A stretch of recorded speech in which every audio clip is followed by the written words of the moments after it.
I'm giving in. I told myself that if someone made a commentary on one of my videos, I would not commentate on that video. However, this was too good of a chance to pass up.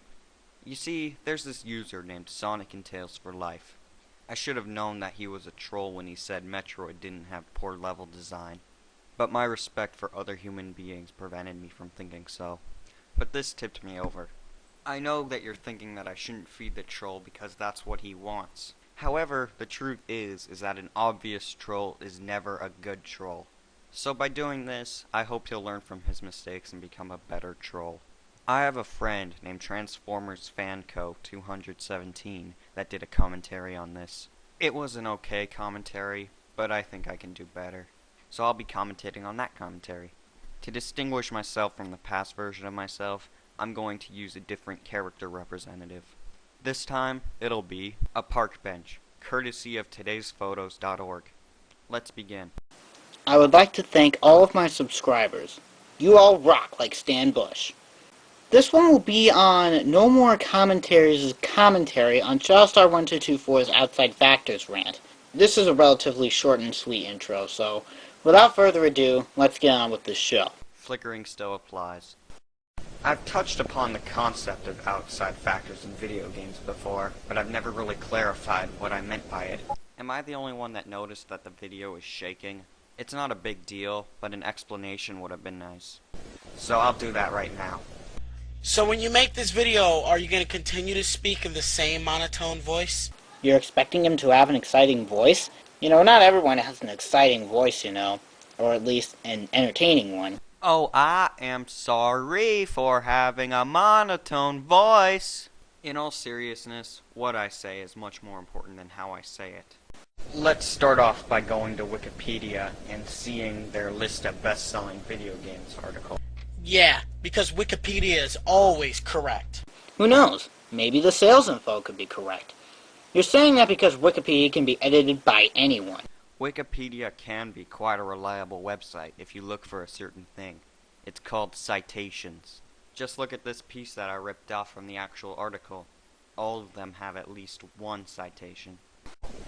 According to this article, the top 3 best-selling video games of all time are Wii Sports with 66.19 million, Super Mario Bros. With 40.23 million, and Tetris with 35 million.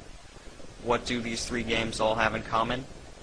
They've all been bundled with a console. So now we have to scroll up and look at the list of best-selling console games, ones that weren't bundled with the console. Well, you know, up to this point, I kind of don't see where you're going with this. You'll get to it as you go along. Yes, it is called patience. The best-selling video game of all time, not to be bundled with a console, is Wii Play on the Nintendo Wii at 27.38 million copies. But that game wasn't that great. How did it sell so well?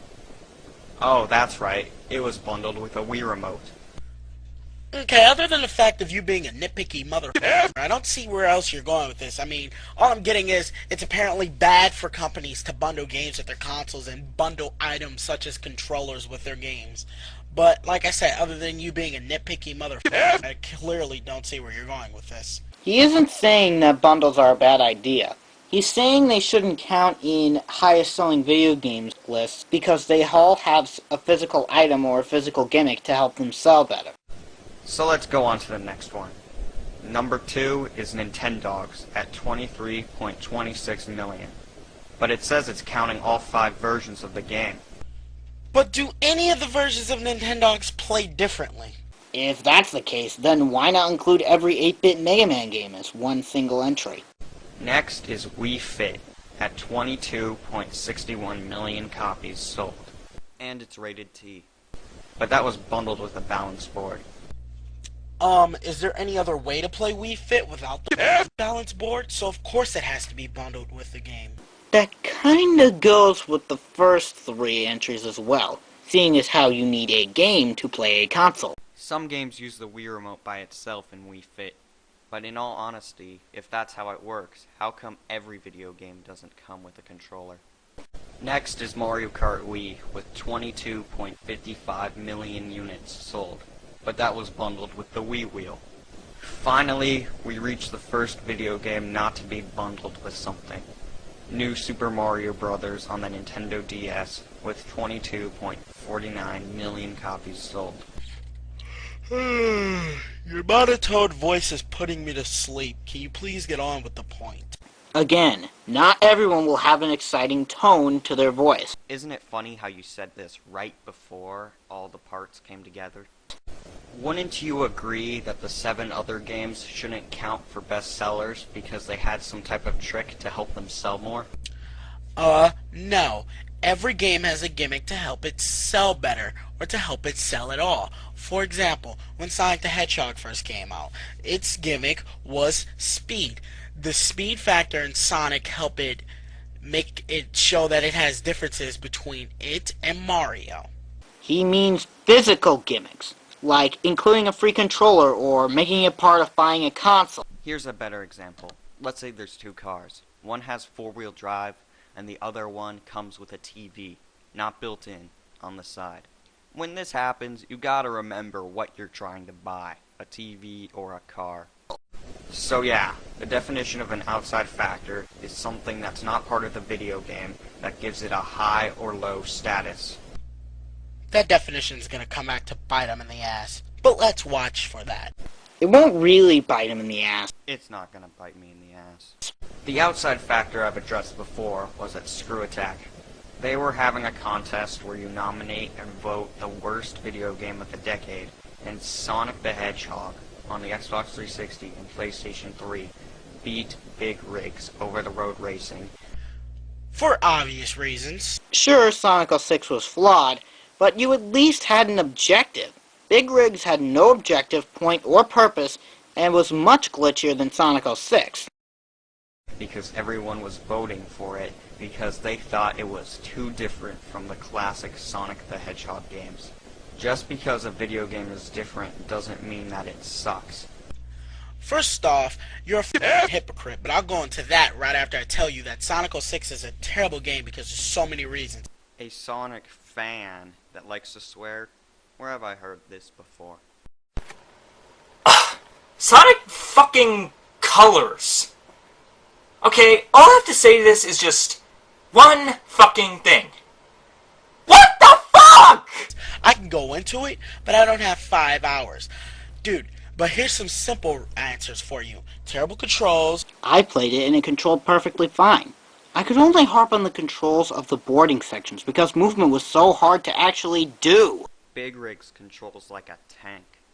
Bad level design. I thought the level design was rather good, with a few exceptions. There's one level out of the 5 in Big Rigs where if you choose it, the game crashes. Bad gameplay. Elaborate. There was barely anything bad about the gameplay in my opinion. You couldn't lose in Big Rigs. Sure, tons of other games like Kirby's Epic Yarn and Sonic and the Secret Rings have it where you can't actually get a game over. But still, getting hit results in some penalty. Glitches. You can go to infinite speeds in reverse and stop on a dime in Big Rigs. You can fly through the air if you go off the track in Big Rigs. You can go up steep inclines without slowing down in Big Rigs. You can drive right through buildings in Big Rigs. And terrible load times, dude. Who's to say Big Rigs didn't have terrible load times? Now here's something that I've wanted to get off my chest ever since I watched your other video. You see, I'm not completely sure that you were there during the voting and nominations. Yes, there were glitches and other things, but if it was some completely new character like Mighty Man, then you would completely ignore it.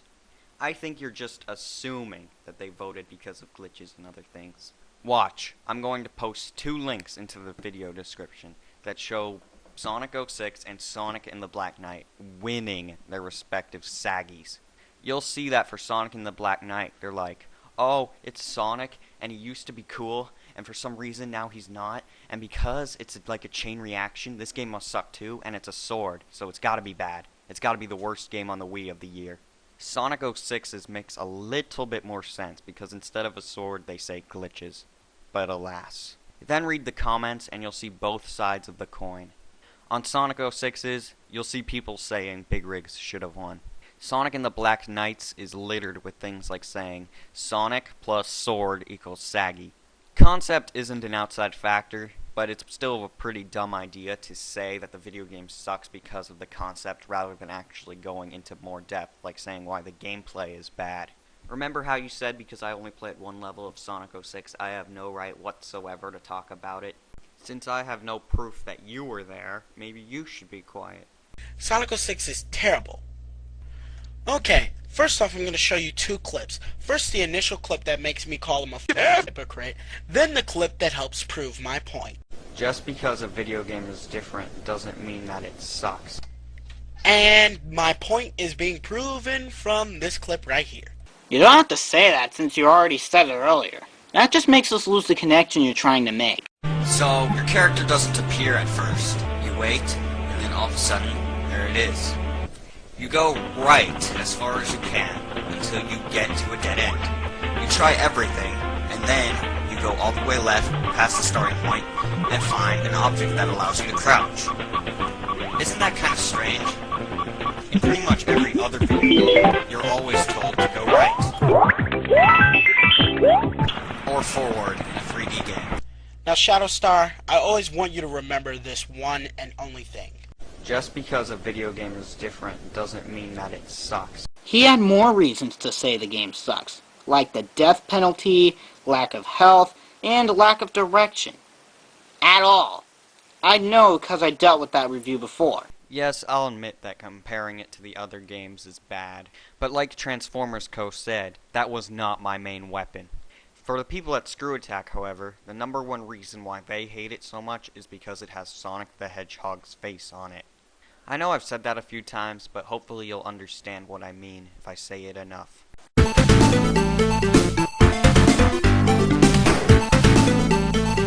This is just like Dark Angel of Light. Skipping leaves less reason to do the commentary. Did you really skip because you thought it was stupid and irrelevant?